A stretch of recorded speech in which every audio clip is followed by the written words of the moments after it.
Starting with a frenectomy, what's to learn about a frenectomy? Isn't it a very simple procedure?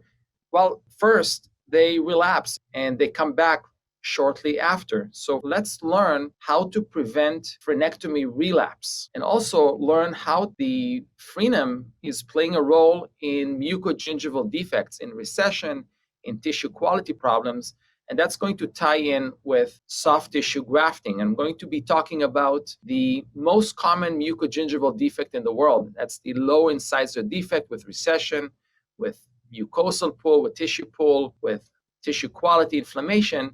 And you will learn a procedure that can prolong the longevity of your patient's dentition and prevent loss and prevent liabilities. Now, this type of defect comes in different shapes and forms, but the common denominator is tissue quality. We're repairing tissue quality. It's a functional repair.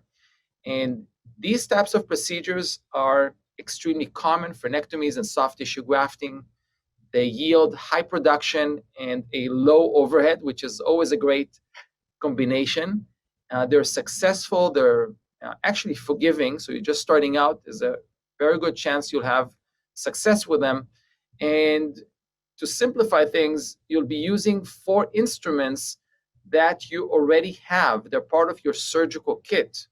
And that also ties into low overhead.